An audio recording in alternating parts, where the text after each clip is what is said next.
how difficult it is to process all that. So I really, even if it's slightly patchy at this point in time, because it's writing the scoping report. So this is this presentation was supposed to sort of, sort of catalyze that process for us. So if there is some patchiness, I must be forgiven for that. I try to raise some of those, issues where, we are having a little bit of, maybe, we are analytically sort of intrigued. And some parts of this presentation, I have already, in bits and pieces presented through our multiple, presentations in conferences and our own in-house presentations. So some of it might come to some of you as repetition. Pardon me for that too.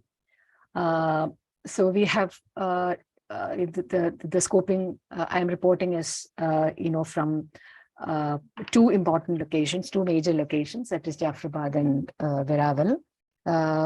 We have done scoping in Kutch too, but I thought I was having little problems in integrating that with this presentation, so I just sort of have kept it aside. Quickly reiterating what, why Gujarat is an interesting case in this exercise. It is, of course, this is the kind of real claim to glory that it has a longest coastline, a very long coastline. It also is uniquely sort of, the uniqueness also lies in the fact that it really hosts two of the three gulfs that India has, the Gulf of Khambat and the Gulf of Kutch. The marine wetlands of Gujarat are highly diverse, mangroves, coral reefs, beaches, mudflats, tidal flats, etc., etc. The inland wetland system of Gujarat is also equally interesting, with freshwater lakes, reservoirs, etc., which is a different ball game altogether. We have a little exercise done there also, but the concerns we are raising there are very different from the concerns that I'm raising here. So I'm keeping that also aside, in this discussion. But Gujarat also interestingly reports the lowest consumption of fish. I'm sorry for that.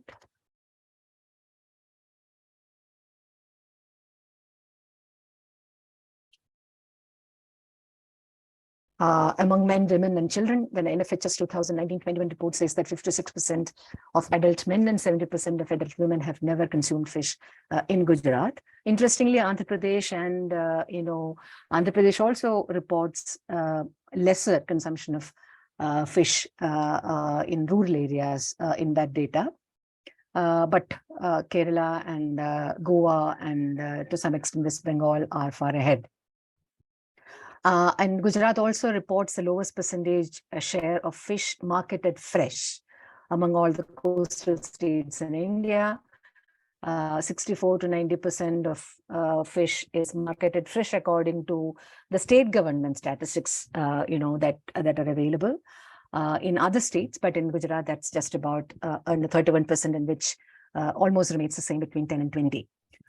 We have done scoping in 3 locations. This particular kind of presentation is based on that: Veraval, Jafrabad, and the Mundra coast of Kutch. But I am focusing on Veraval and Jafrabad because that makes comparisons, etc., much easier for me.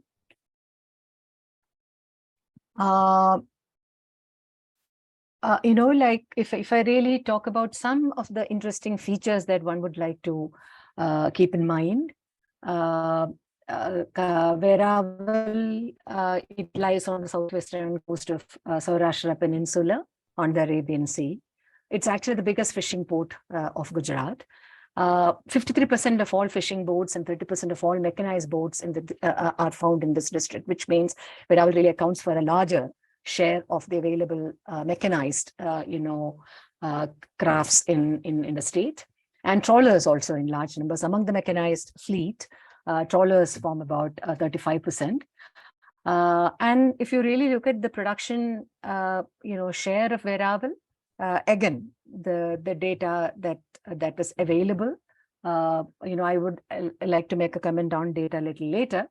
it seems to have increased from about 37% to about 45% between mid-2000s. That's about, if you take the average of 2005, 6 to 8, 9, and late 2010s, that is maybe 7, 8, 17, 18, 18, 19, and 2021.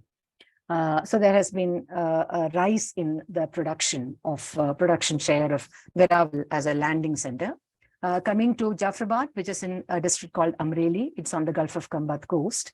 It's a very interesting kind of system, because many rivers, major rivers, drain into the Gulf of Khambat. Amreli's share in the total fishing boats is just about 6%, and 87% are interestingly mechanized dole netters. And fisheries is dominated by a single variety, that is Bombay duck or Harpedon neharius. But Jafrabad has, apparently witnessed a decline in production share within Gujarat from 15% to about 7% between mid-2000s and the late 2010s. I'm not talking about Kutch district, but it's the Gulf of, along the Gulf of Kutch area. There, the boats are, almost the entire fleet is FRP boats fitted with 10 to 12.5 HP inboard diesel engines. This, Pagadia fishing, which is more like manual fishing, is prevalent in that area. And that coast, again, has witnessed significant decline in landing. Mundra coast that we studied itself has witnessed about 55% decline in fish landing between 2020-21, and there are interesting political economy reasons, political economy factors that led to that kind of a decline. Maybe I hope I'll have another opportunity to talk about the Kutch sort of a case. And in terms of methodology, the method of data collection, in Veravel, we have done two phases. Clearly phase of inquiries. We have done structured surveys in Bhidia, which is Gujarat Industrial Development Corporation, GIDC industrial area. Sutrapada, Jaleshwar, and Hirakot are adjoining villages. We talked to 41 dried fish processors, 31 fishers, 21 retail, 9 were women, and 11 wholesale traders, of 1 was woman. And because, we found the predominant presence of women in processing and trading, we did a focused, interview, again, using a kind of a semi-structured interview schedule with women traders in one market, which is the Kharakua market, which is an exclusive women's market, that part of the market. We talked to 15 dried fish retailers, 15 fish retailers, and 18 other vendors who are specializing activities like cutting fish in the retail market they operate, and in and around the retail market, people who are women who come perhaps 2 or 3 days a week or so, selling the catch from OBM boats, largely from of their own households and things like that, and trawlers too, long voyage trawlers. Jafrabad, we did in-depth interviews in the harbor area of Jafrabad, which is a very dense, sort of a very, very interesting drying area. We talked to 14 fish processors and 4 commission agents. Kutch was a different exercise again, where we talked to fish processors and traders in three villages. I'll quickly get to some of the important findings about that came out of the scoping exercise. Jafrabad is popularly seen as a dry fish zone of Gujarat, along with Wapar and the 2 other locations in that coast. Dry fish economy depends, as I told you. I hope my connection is so. I am audible, because I got a message that my connection is. It's fine, flaky, but it's okay, fine. I think. Yeah, it's fine. Yeah. Okay. Yeah. The speciality about Jafrabad is that the dry fish economy of Jafrabad depends almost exclusively on Bombay duck. In 2017, the data available says that close to 2/3 of the Bombay duck landings in India occurred along that coast. As I again kind of mentioned earlier, dole nets or bag nets These are tapering bag nets, fixed nets resembling a trawl net.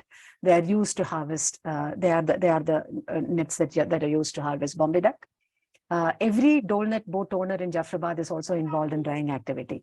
And the larger among them enter into contracts with other boats through payment of advance money, which means they also buy, the harvest from other boat owners if they are large. So many of them own, some of them own more than one boat, and they also get into a kind of an advance arrangement with other boat owners. When we were doing the survey, about 500,000 rupees was an average, advance paid to a boat, if an advance arrangement is entered into. And most of the drying yards you can see along the along the harbor area, about 2 kilometers along the Jafrabad harbor, you can see drying yards.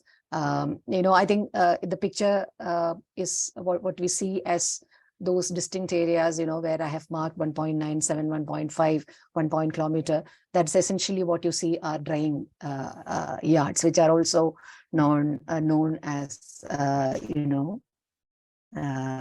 Dangas, otherwise, in other part of the, in Gujarat, they are also the collection aggregation centers along the harbor. And the drying yards are generally attached to boat owners' houses. These houses are temporary because the the fishers live in interior villages and they spend the season along the harbor. So these are supposed to be temporary kind of housing arrangements, but many of these houses, especially of well-off fishers, are pakka houses, 2-story houses and things like that. But they consider them these houses as sort of a dwelling, and they go back to their inner villages when the season gets over. And the land belongs to the fisheries department, and people are very unclear about the relation, the arrangement of based on which they use that land. We got multiple terms for that. Somebody said that we pay a license fee. Somebody say that we pay a rent, and that's something which. But at the same time, it's clear that that's not their land. That land belongs to the Department of Fisheries. And a quick scoping of that area told us that there are about 500-600 boats in that area. Also, there are about 50 to 100 very small boats. And there are some ice plants. Fresh wholesale sailors are, about 5 to 15, small and big together. But the dried fish wholesalers are much larger in number, and most of them of a small sized. And I think this smallness and bigness of trading arrangement is something which is a very vague sort of a definition. And we perhaps need to set that, like in terms of tonnage or, turnover or something. That's an exercise that, we are now involved in. But right now, I am just using the terms that the respondents were using as small and big. I can just say that maybe I have something to talk about small and big little later. There were 2 fish meal plants. When we started our survey, there was only 1, and by the time we got into a second year of sort of inquiry, 1 more fish meal plant had come up there. About 100 and 125 processing yards you could see in the area that we surveyed. The rest of it is, and at any point in time, about 200 boats can kind of land at the harbor where the drying activity we have observed. And the activity is dominantly carried out by Hindu Kharwas. They constitute about 70% of the fisher population and the processor kind of population. and 15% are Hindu Kolis. They live in a very distinct sort of a settlement, a small island called Shialbet, which has its own both geographical and other vulnerabilities because of their location and because of the relatively kind of, more kind of, poverty among the people, the fishers who are staying there. And 15% are Muslim fishers, and there are several traders, the Muslims among traders too. Women's labor, including that of family labor, forms the most critical factor in the production of dried Bombay duck. Every pickup vehicle, which is locally called chakda or chakdo in the local Gujarati language, with a capacity of about half a ton, of Bombay duck, generally, on an average, requires about 3 to 4 women to clean the harvest and set the fish to dry. And we found that the women were the same set of women workers really move around the drying areas, doing this work, that is cleaning and tying and sort of putting the fish up on the scaffolding. And they seem to earn from multiple sites during the season. So they're almost like little labor gangs.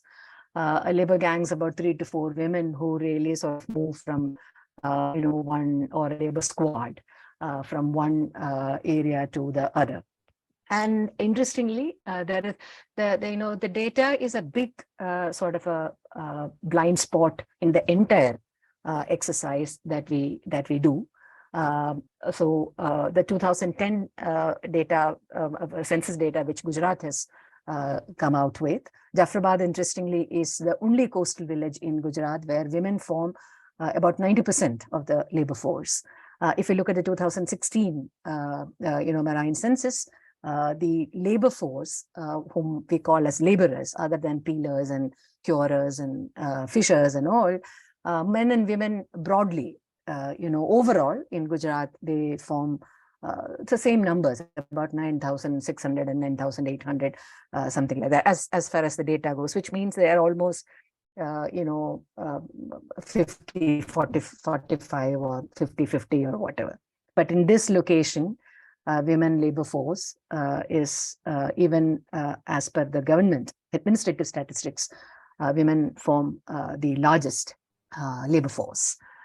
There are certain interesting things about Bombay duck drying. Bombay duck dried in winter is, apparently has superior quality, and it is stored for later months. So this, the winter between October, November, December, January, those are the months when there is very hectic activity in this area. And the prices could go up to about 7,500 kind of rupees per 20 kg. The bundles are done in 20 kgs. The summer prices could actually come down to the half of that.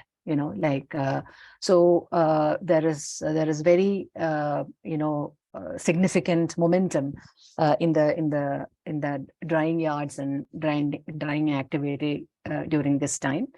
And this is the fish which is stocked for later sales too. And processing capacities, of these drying yards, as per our data, vary between 5 and 150 ton a month, 150 metric ton a month. So this will give us some clues as to how are we going to classify a small processor and a big processor. Perhaps 5 to 50 we should really grade the capacity of the processing units to know how many are small or medium or large. Exporters and commission agent trade in about 200 to 800 tons a month on an average. So that's the volume that exporters and commission agents trade in.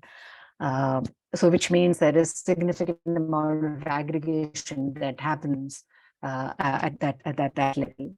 And if I wanted to represent the movement of Bombay duck, it starts from when the boat lands, then the harvest is shifted onto these chakdos.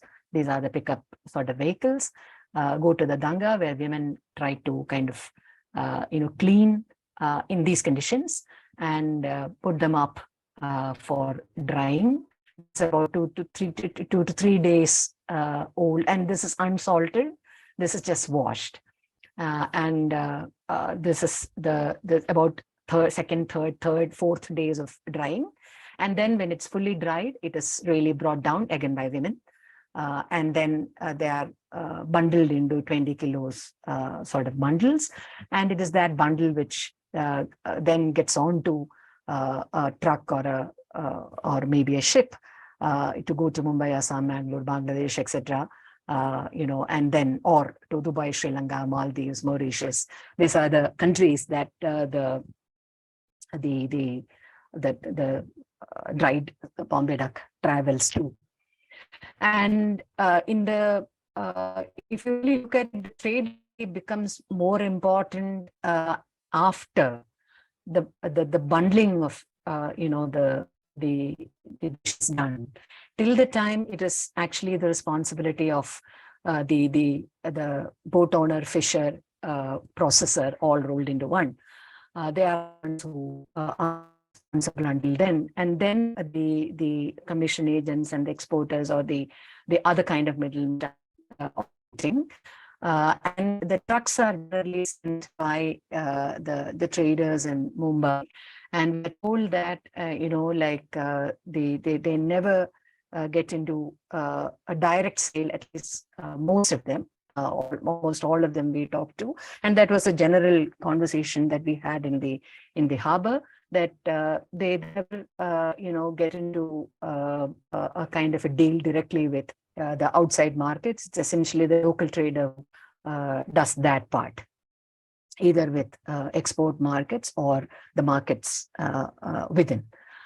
Veravel is a very different story. Veravel is a kind of it's actually called a kind of a maritime cluster, export-oriented maritime cluster in the language of the government too. It's the most important fish landing center. Close to 27-28% of the fish harvest, actually the landing, is reported in Veravel. And at least at about 7,000 to 8,000 boats operate through the port. And it's a very important hub of fish processing industries, especially freezing, scanning sort of industries. I think we really do not have, though there are associations, we really do not have a very conclusive figure as to how many fish processing units are registered or unregistered together, because in India that's a reality one needs to really take into account, because most of since the formal sector is quite the size is very limited. The registered formal factories, a large number of processing and manufacturing units in India are operated in the gray area of regulatory gray area. So we presume, and if you really walk through the GIDC area, for instance, chock-a-block with processing units, but some of them or most of them may not be really registered as and hence not under the regulatory oversight of the government. But some of the reports, like for instance, Terry has done a report on the processing cluster in Veravel. They said that there are about 80 fish processing units in Veravel, and 16% of them export to European Union and rest to South Asian countries and China. But I think we know from the export statistics of India that about 60 to 70% of India's dried fish export actually goes to Hong Kong, in terms of the port of, export. And followed right now, the last 3-4 years, by Bangladesh, 15 to 16, 17%, and then Bhutan and Singapore and Sri Lanka and things like that. So, in Veravel being the major supplier of dried fish, dried fish, this could be broadly true.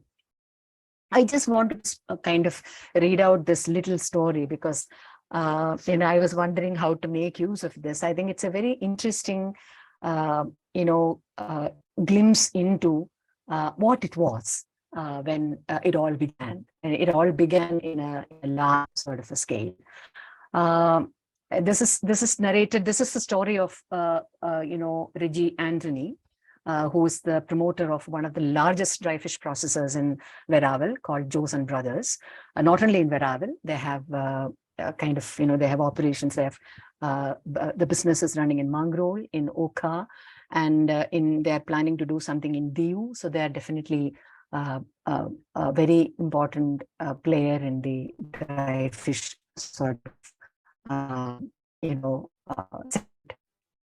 and Reggie Anthony was trying to say that, like his father, who was involved in dried fish business in Kerala, he was really dealing with dried fish taking dried fish through the rivers and backwaters to inner parts of the state, especially the high ranges of the state of Kerala, where fresh fish was not really available. And around 1918, the beginning of 1980, Reggie Anthony's brother went to Bombay on some personal work, and he found that there is a savory market in Bombay, the market was much richer in dried fish supply compared to Kerala. He visited savory market and was told that most of the fish in the market came from Veravel and Gujarat. He then went to Veravel and found a Keralite working in the Indian Railroad Company there. With his help, he reached the harbor there. He found that ice was not available in the harbor. There were only 2 or 3 processing factories operating there. Only 2 or 3 types of fish like prawns and pomfrets were exported from there at that point in time. This is in 1980. The rest of the fish was going as cattle feed. He said that there are in the JIDC area this huge plots of land. The bait fish was being sort of dried and sold at a cheap price. There were not many boats. The fishers mostly used canoes that took day trips to the sea. The boats used to keep the best fish like soulfish and false trevally salted in the boat. On landing, this fish was sold by weight. The rest of the fish was sold for 10 paise, 15 paise a piece and dried on the GIDC land on bare sand to be sold as cattle feed and poultry feed. Only limited quantities of light salted, fully dried fish was going to Mumbai, Assam, and Tripura then. My brother bought a truckload of dried fish, false trevally, and soulfish meant to be dispatched to Assam and took it to Kerala. In those days, my father was in the business of buying fish from Mangalore coast of Karnataka and selling it to Kerala, mostly mackerel.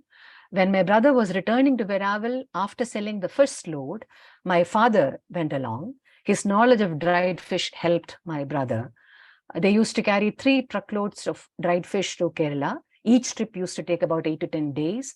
They sell it in Kerala, go back to Veravel, and use the proceeds to buy the next load. One such cycle took about a month, and in 3-4 such trips, the season was over.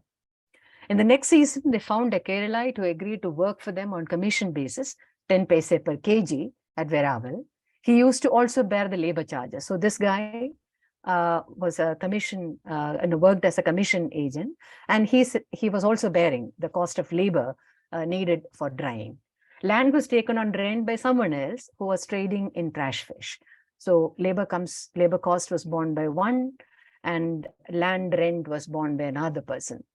When a truck was loaded, he was given 1,000 rupees, the man who gets the land on rent.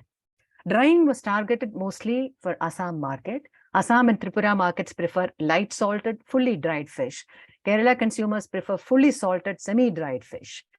Cutting style for both markets was also different. For Assam, Tripura, and North Kerala, the fish is cut through the belly. The consumers in southern Kerala prefer cutting through the back.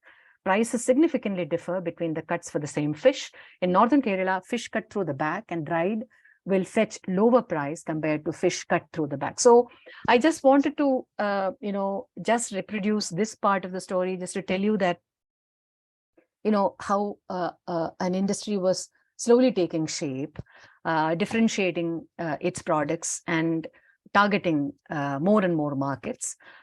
in Veravel in around the beginning of 1980. 1970s, early 1970s, late 1970s was important for Veravel's development. Derek has written extensively on that. There was a major World Bank sort of a project plan getting to be implemented in Veravel for the modernization of Veravel around that time. So things were really getting more organized, more modernized, export-oriented, and processing-oriented around that time. Dried fish processing in Veravel right now is highly segmented. Units separated in the Gujarat Industrial Development Corporation GIDC area process 50 to 400 tons of raw fish a month to produce about maybe 1/5 of that into dried fish. They do both dry salting and brine salting.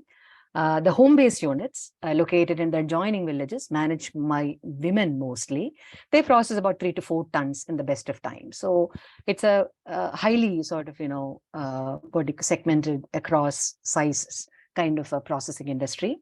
The GIDC units, relatively medium, large-sized ones, they deal in diverse products other than for food: fish meal for poultry, fish powder for pharma industry, fish oil for boat painting, dried cuttlefish bone for bird food, dried fish bone for fertilizer, etc.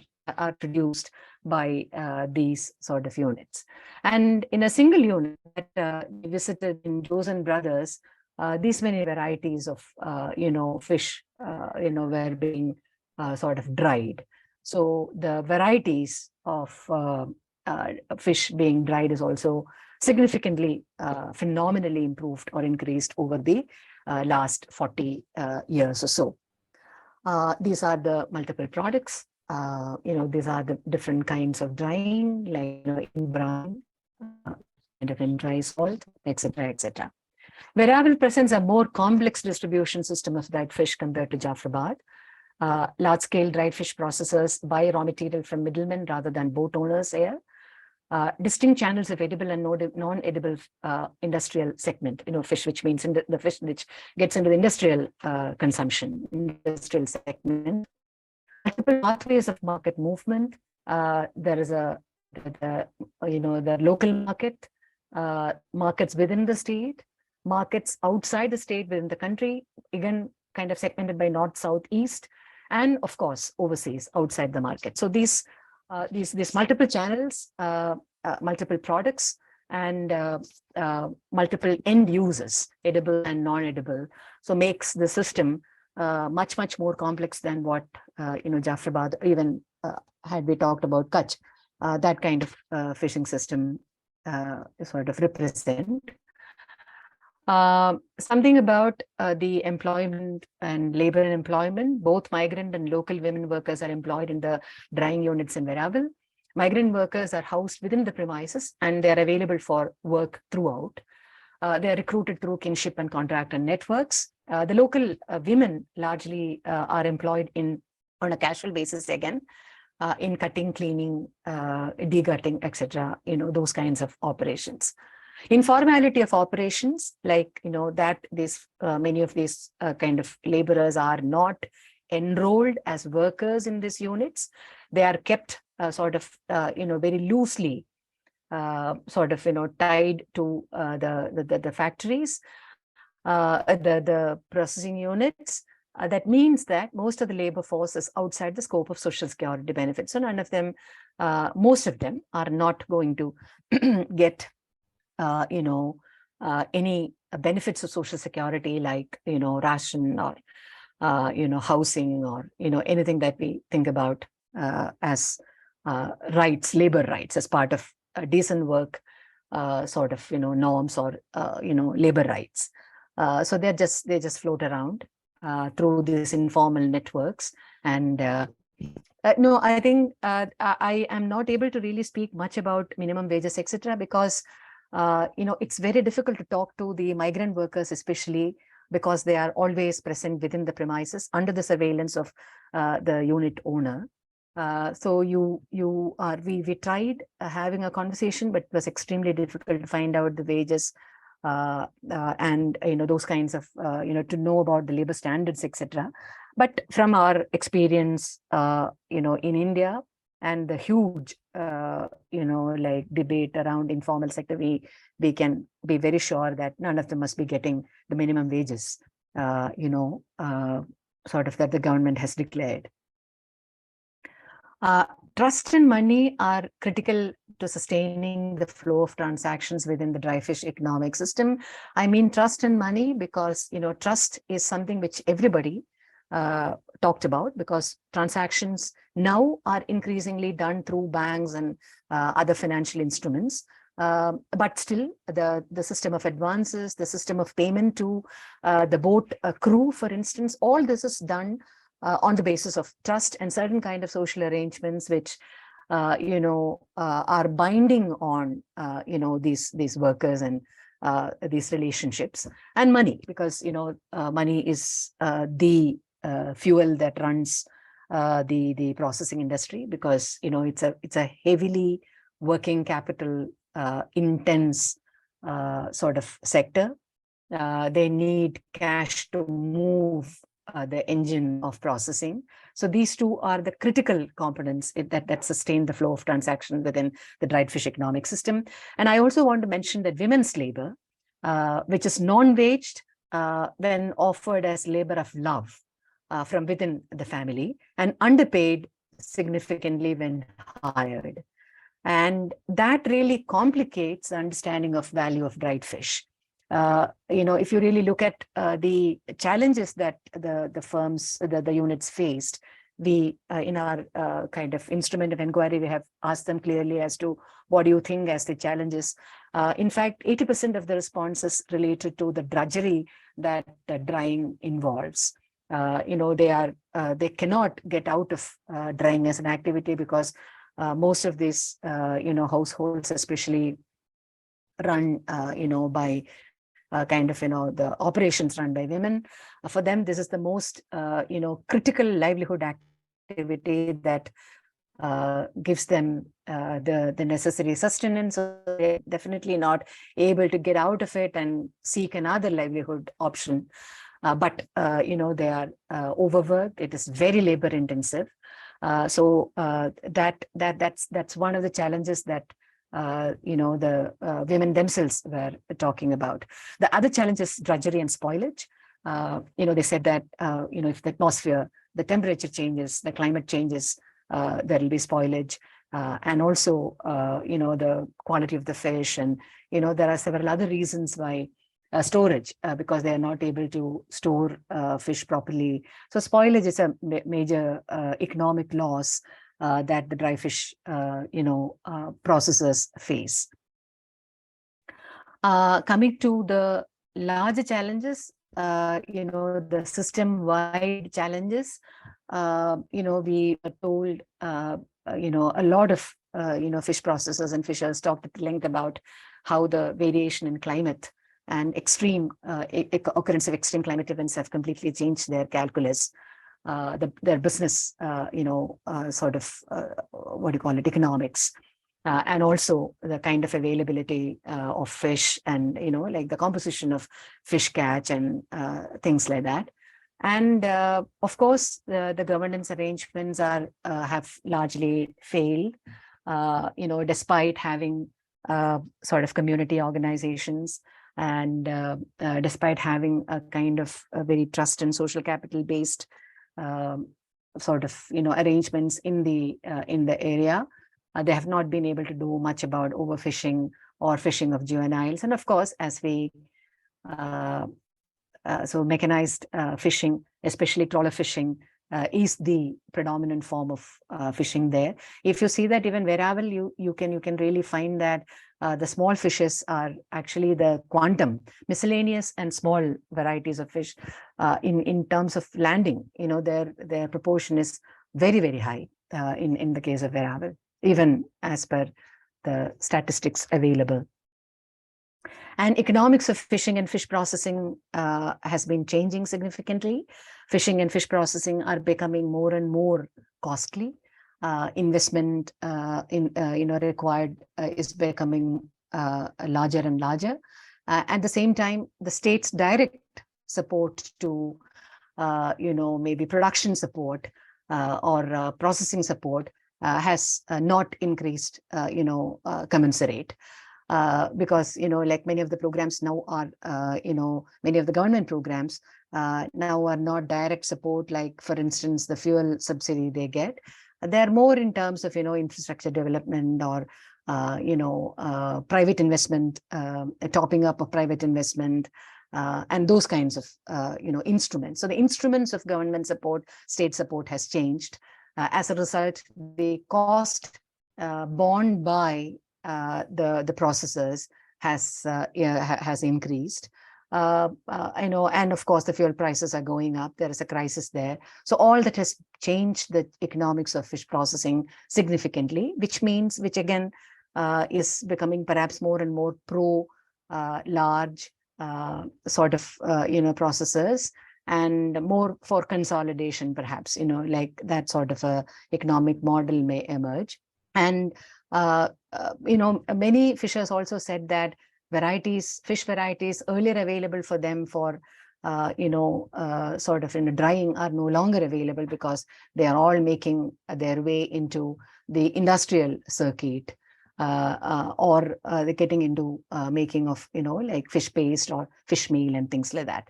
And finally, as we observe the overall economic system around fish drying, we also cannot but make a mention of the overall policy shifts in which Himani and I have done a review of the policies in the fishery sector in general, and something about like drying in particular. So the entire growth strategy which is being promoted through the current programs are largely not very friendly towards the concerns and challenges of small producers and small fishers. There are multiple things, and I think the last point is more in terms of the freshwater fishing, like environmental conservation, livelihood security. So these are the larger systemic challenges that one really finds, within which the dried fish economy is trying to survive in Gujarat. Thank you. Thank you so much, Tara, for that very detailed and interesting presentation. Given that we started a few minutes late, I would like to suggest we have about 15 minutes for questions to Tara and discussion. So I open the floor now for anybody to raise a question on this presentation.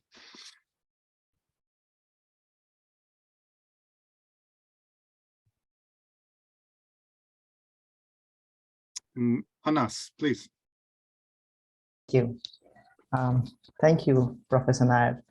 I'm a graduate student with Kirit and Alan at the University of Winnipeg. And I hail from Gujarat as well.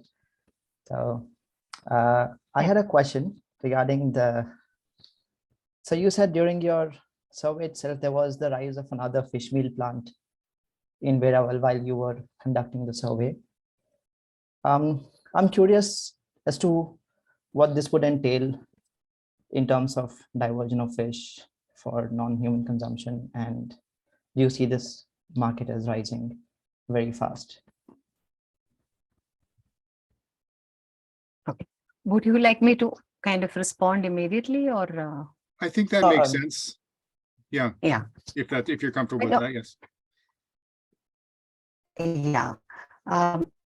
I know. Nice to see you, Anas, because I have been, sort of corresponding with you. I think my personal sort of take on that was, the fish meal has definitely brought very different logic of capital into the system, which even the first time, it was very, very stark. The difference was very, very kind of, very clear. Because the fish meal factory perhaps is the most modern factory in that area. And the capital, the nature of the capital is very different. Like as I told you, the entire production system in Jafrabad is very local, like local small processes, home-based, etc. But here, the investors, there are two large investors who invested in the fish meal factory from Pune. So I try to really collect information about what are their investment interests, and they have investment interest in other things. So for them, this is a very, maybe a kind of an opportunity of accumulation, which is now opened up in Jafrabad, because fish meal is not a new industry in Gujarat. Varavil has proven that that's a very lucrative way to build capital. So interestingly, the second fish meal plant was actually started by a very influential local Kharwa leaders family, who already have other business interests like schools and, like those kinds of things. So a very different kind of a capital is making entry into Jafrabad system, is my reading of that. And the local promoter is a very young, uneducated, traditional fisherman, who is the partner in this whole thing. So he is the face of Jafrabad, but the money is by this rich, investors from Pune. So interesting to kind of watch further, where exactly this is going. But definitely a lot of, so-called trash fish. We saw it moving towards a factory for pulverization when we were there. Yeah. Thank you, Tara. That ties into lots of different trends that are taking place around the coasts of India. Amal could certainly speak to this as well. Mustafa? Hi, Tara. Thank you very much. Hi, Mustafa. Great. I have two questions actually. You talked about the migrant workers. Actually, where do they migrate from? From other states or from other country? Number one. And number two, you said that many of the women in Gujarat, they have never eaten any dried product in their life. What about the worker? All of them consume dried product, or some of them have never eaten dried product in their life? And if they have never eaten, how do they feel when they work with the fresh fish and like processing and drying? So in Bangladesh, almost like 100% people who are involved with drying, they consume dried product. Yeah. But if they do not eat, Yeah. what is their feeling? How do they feel about their job? Okay. Right. About the migrant workers, Mustafa, most of them, I think the processing factories earlier had a lot of Kerala women working in the freezing processing factories. But I think that trend I understand has really come down. That's something which I have not verified, because that was not in the field of our inquiry. But as far as the dry fish sort of a thing is concerned, most of these laborers are coming from the northeast of India, especially Assam. Even I think I would say that 80-85% of the workers that we have met in those factories were from Assam. And I'm sure some of them must also be coming from West Bengal. Looking at the flow of, that kind of a migration corridor opening up between, for instance, Sundarbans and the rest of India. I think migration must also be happening. But Assam workers are, very much sort of visible. And in some factories, in some of the units which are very kind of, for instance, units which produce fish maw, for instance, there, you see even UP, workers. Interestingly, one of the entrepreneurs whom we met, who deals in the swim bladder of drying of that, he is a UP based person, and with no background in fishing at all. He is not from a fisher caste or community or anything. He just wandered into Veeravel, found that there is an interesting business opportunity, and he just started doing it. So he has brought a couple of, a few UP Bihar workers into, but very, very, very, very few. And so I think what I'm trying to say that mostly we see a kind of a movement now, in these units from Eastern India to, into Gujarat. In the fishing sector, we see a lot of Andhra migration. It's very much studied also, like especially during the COVID time. There were very graphic studies where, how the Srikakulam fishermen, in the boats and in Veravel and things like that. So there is another migration corridor between Andhra Pradesh, Orissa, and that's more in the fishing sort of fact. That's the reading that we have had.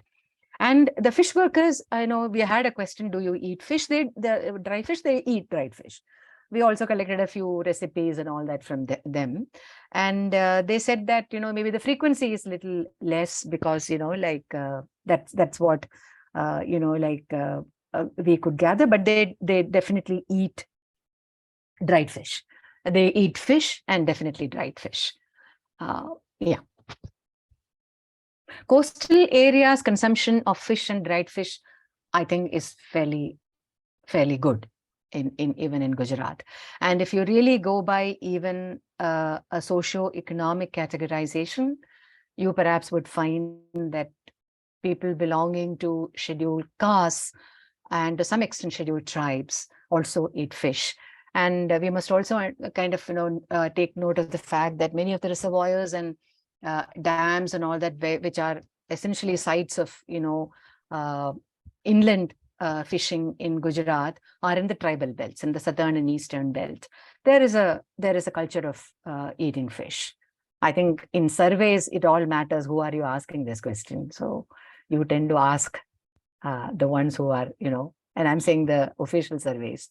So this 60% or 50% may be slightly, overestimated because of that. Thank you, Tara. Okay, we have two more questions. Gayatri first, please. Hi, thanks, Tara. My question is about the second site, the Veravel.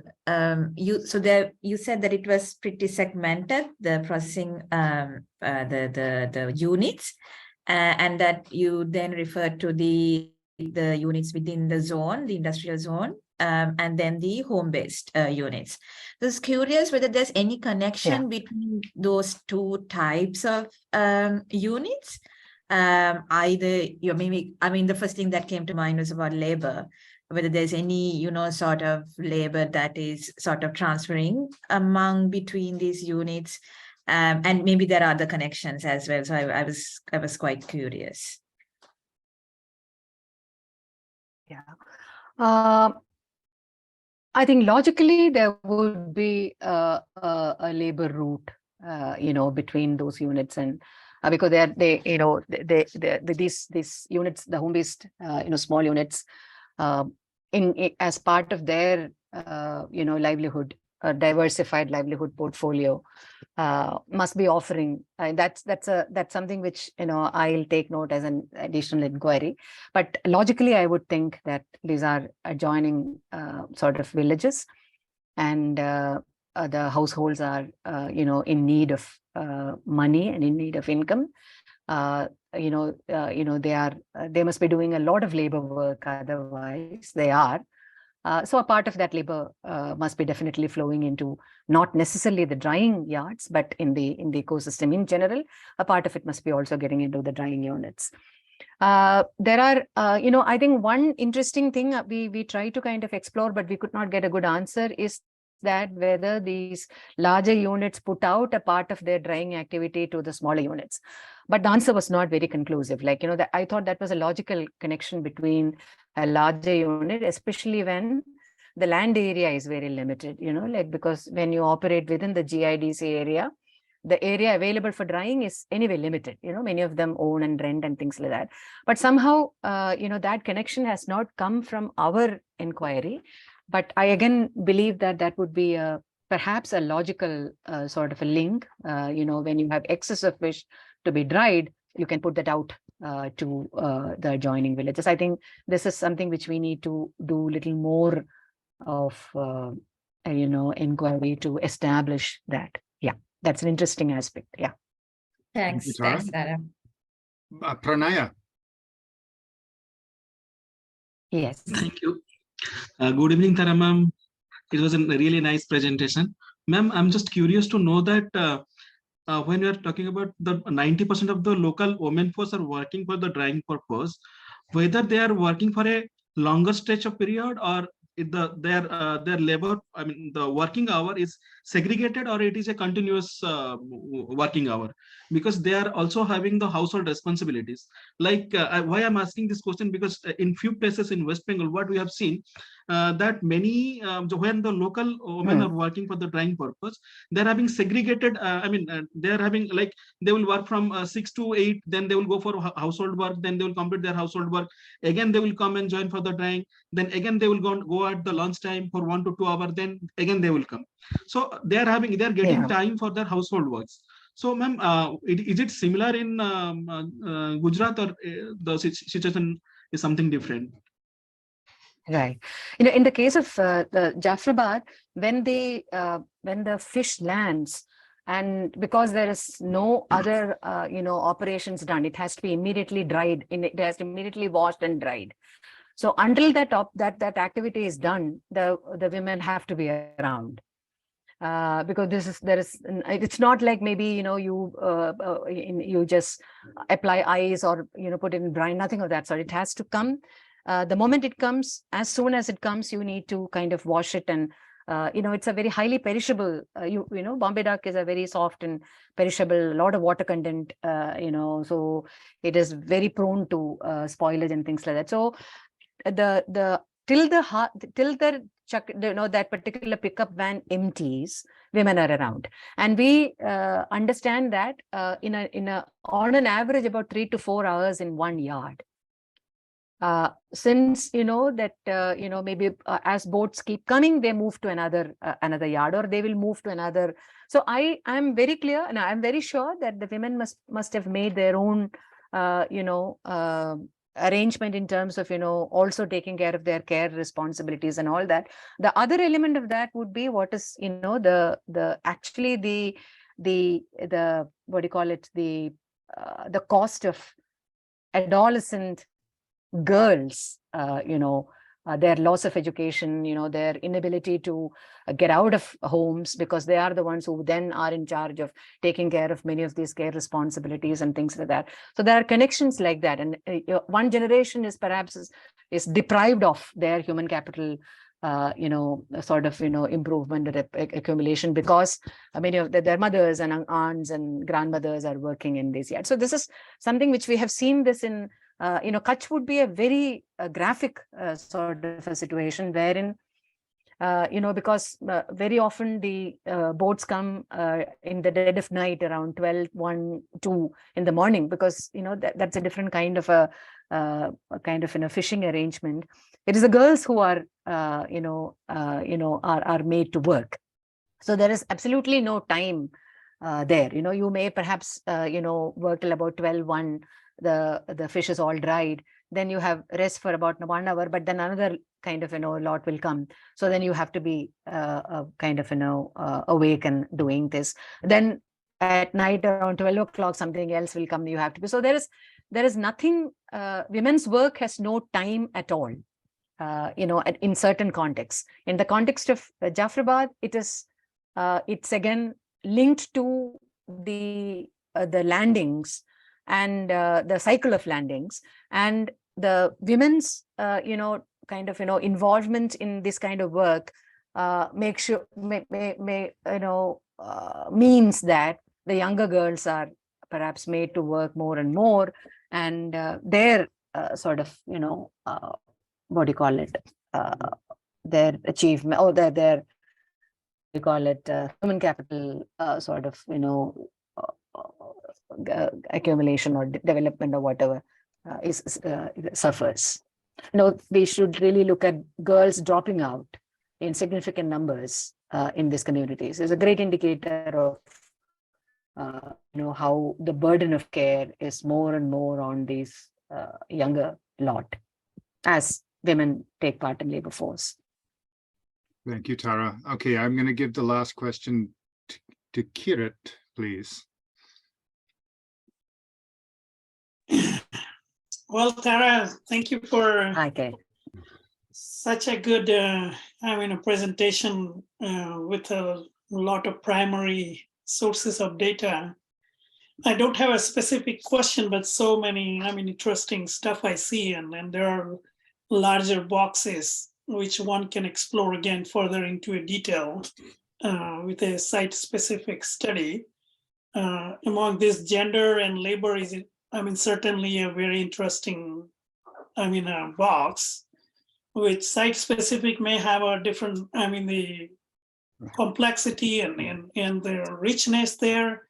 For instance, as you said, in Kutch, even I have seen the local migration. The families come like 30 kilometers away from the coast, and they camp for a couple of months there during the season, and women work there. And so, yeah, I guess the site-specific complexity is there, and these three sites do bring a diversity. The way you have selected the sites. So it's a very interesting study. My particular interest is on your last slide, your observation about the last point. You said about the dry fish economy is under the threat, particularly one from the competing industrial development and second from the conservation side, right? So both of those, have opposite kind of objective, but both are squeezing the fish, dry fish or small fish sector, right?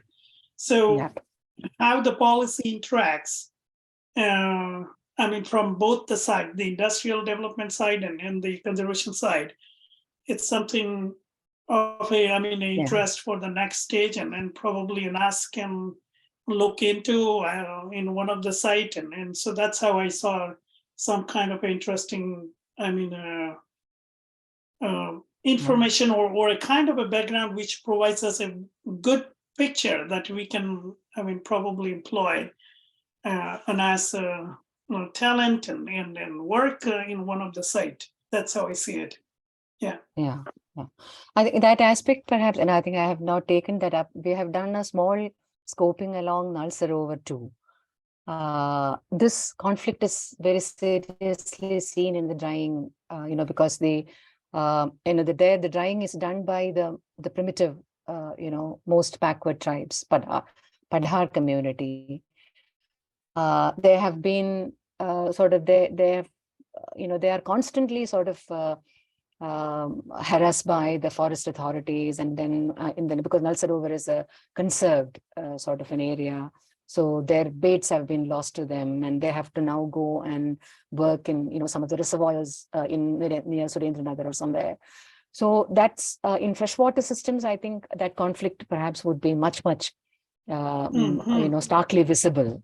But somehow the information that has come through our 2 rounds of inquiries become a little too distributed. So I am still struggling to bring it to some common analytical scheme.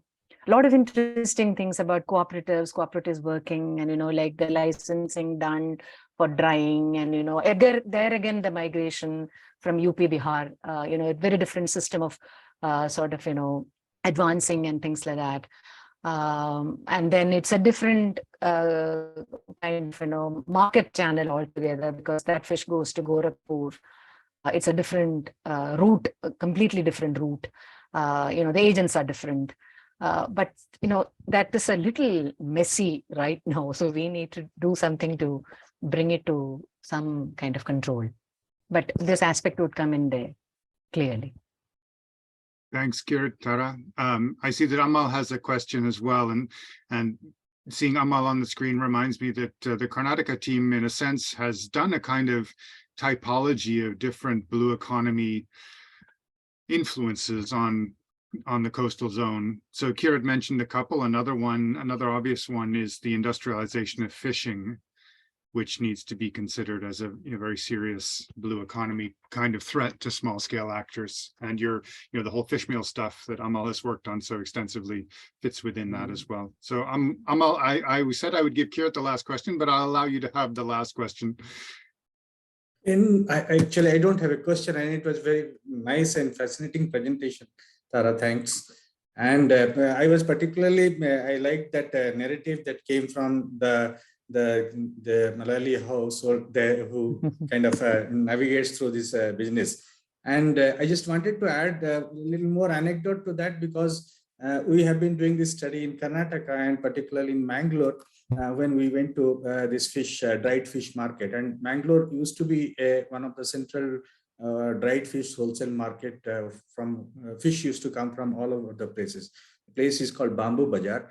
And what we saw talking to the people was that post-liberalization, that is post-1990s onwards, there has been a decline in the arrival of fish from different parts. And Mangalore, no more kind of, though a substantial volume of fish is coming to Mangalore, but it's no more the kind of biggest market in that sense. And fishes are directly going to other places like Assam and Kerala. And still, Gujarat is one of the largest market from where fish is coming to Mangalore, and not other places, but Gujarat. Tamil Nadu a little bit, and very few local, but it is Gujarat still the dominant market. So I wanted to add to that point that the narrative that came from, and we actually saw that it's kind of unfolding in Mangalore context. Yeah. Thank you. No, I think Mangalore was even this family. Yeah, sorry. This family's major, intervention was in Mangalore in the late 70s, early 80s. Yeah. And they have definitely moved out into all over Gujarat. And then, they had a unit in Tamil Nadu and so things like that. Yeah.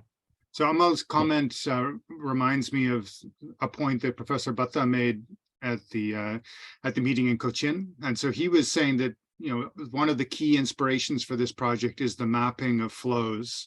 And he was thinking, specifically within India, we need to, in this second phase of the project, pay more attention to how dried fish moves around and how people who support the dried fish industry also move around. So that came out very strongly in your presentation, Tara. And, it makes sense because Gujarat is a key supply source for the whole subcontinent. But just a reminder to all of us, let's keep that in focus for the next few years. And we had talked in Cochin about possibly having an India team meeting, but that could be perhaps the key focus for the India team meeting, is to try to bring out that interconnectedness. Or maybe we make it a South Asia team meeting. Yeah, I also noted that Ratsina similar could be the case with Lakshadweep Masmin coming via Tamil Nadu going to Sri Lanka. So so that's also another. Yeah. But so there was already knowledge of some of these flows, but what we can do in our project is to document those much more systematically and quantify them better, and to add nuance to them as well. And we can also add the historical dimension, how these have changed over time, as the story that you relayed provides to us, Tara. Ratsina also pointed out that there is a strong place for linking the comment that Kirit made and Tara's response to thinking about governance. And of course, that's also part of the second phase of the project. That's part of moving towards more the applied dimensions of DFM's findings. Okay, thank you. That was extremely stimulating, Tara. Very exciting to hear the scoping findings come out, and part of the larger round of presentations that we've had from Karnataka, from Sri Lanka, and that we will have from the other teams as well, that are conveying to us really the excitement of the first round of the DFM project as it winds up. Bangladesh as well, of course. So thank you everyone for joining. This was a well-attended meeting. Very happy to see that.